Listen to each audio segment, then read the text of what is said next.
अच्छा, पिछले कुछ समय से ना नामकरण संस्कार चल रहा है हमारे देश में, तो बड़े सारे लोगों को बहुत सारी आपत्तियां होती हैं।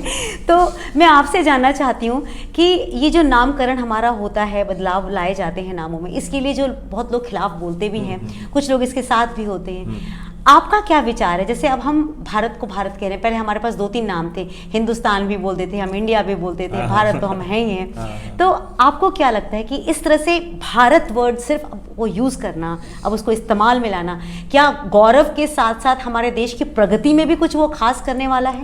नामकरण तो पहले मैं नहीं कहूंगा उसको, मैं कहूंगा ये पुनर्स्थापना हो रही है उस नाम की जो इसका वास्तविक नाम था जी। अब वो चाहे माननीय योगी जी ने उत्तर प्रदेश में किया हो, बहुत जगहों पर जो है नाम बदल करके जो नाम वास्तविक थे पहले, जो आक्रांताओं के आने से पहले थे, वो कर दिया हो।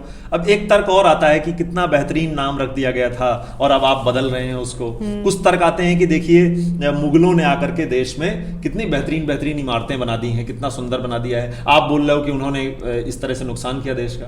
मैं उन लोगों से एक सवाल करना चाहता हूँ, थोड़ा सा आपके प्रश्न से हट के ये बात है, मैं उन लोगों से सवाल करना चाहता हूं कि अगर आपके घर में कुछ 4-5 गुंडे आ जाएं और आपके घर को कब्जा कर लें, आपको मार करके नौकर बना लें और उसके बाद आपके घर के ड्राइंग रूम को बहुत बढ़िया सजाएं, अपने तरीके से आपके ड्राइंग रूम में कौन सी चीज कहां होनी चाहिए सब सजा दें, और 50 साल बाद, 100 साल बाद, 500 साल बाद आपके जो बच्चे के बच्चे के बच्चे हों वो कहें कि हमारे पिताजी तो फालतू की बात किया करते थे, देखो कितने अच्छे जो लोग आए थे वो थे, उन्होंने कितना अच्छा हमारे घर को सजा दिया था। ये कहां तक जायज है? वही हुआ है। देश की संस्कृति जो है वो कितने हजार, जब हमारे शास्त्रों में हम पढ़ते हैं तो 1,96,8,63,124 वर्ष जो है, ये कैलकुलेटेड है, ये लिखा हुआ है वेद में कि इतने समय से हमारी संस्कृति है।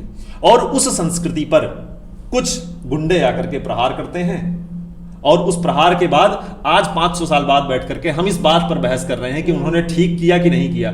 यह भी बहस का मुद्दा हो सकता है। यह कितना दुर्भाग्य है कि उन्होंने ठीक किया या नहीं किया, कि हम सीधा आंख बंद करके ये नहीं बोल पा रहे हैं कि नहीं उन्होंने ठीक नहीं किया, हमारी संस्कृति का नुकसान करके उन्होंने ठीक नहीं किया। ये बोलने में भी हमें गुरेज हो रहा है। तो ये मुझे लगता है कि ये बहुत दुखद बात है।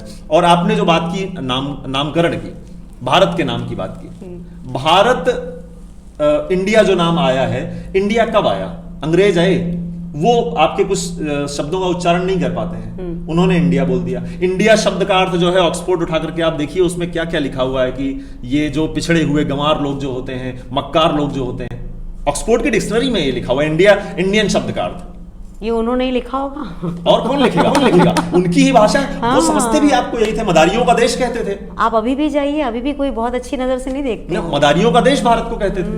तो आखिर अगर हम अपनी उस संस्कृति को, उस महान विरासत को भूले हुए थे और कोई व्यक्ति आकर के कहता है कि अरे नहीं तुम इंडिया नहीं, तुम भारत हो। भारत का अर्थ होता है जो ज्ञान की खोज में लगा हुआ है, वो तुम्हारे देश की संस्कृति की महानता थी। तो हम ही उसके विरोध में खड़े हो जाते हैं, कहते हैं कि नहीं ये तो नामकरण हो रहा है, नाम बदले जा रहे हैं। तो ये बहुत दुर्भाग्यपूर्ण मुझे लगता है। और दूसरी बात, एक बात और मैं इसमें शामिल करूंगा कि आप नाम के अर्थ पे मत भी जाइए कि भारत नाम का, भारत शब्द का अर्थ बहुत महान है, क्या है।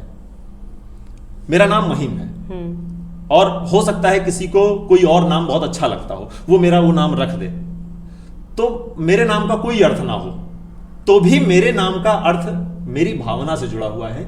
मेरे पिता, मेरी माता, मेरे जो पितामह हैं, दादाजी हैं, इनकी भावनाओं से जुड़ा हुआ नाम है। अब बाद में आकर के हमारी जो पीढ़ियां हैं वो मेरा नाम बदल के कुछ और बोलना शुरू कर दें तो ये किसकी भावनाओं के साथ खिलवाड़ हो रहा है?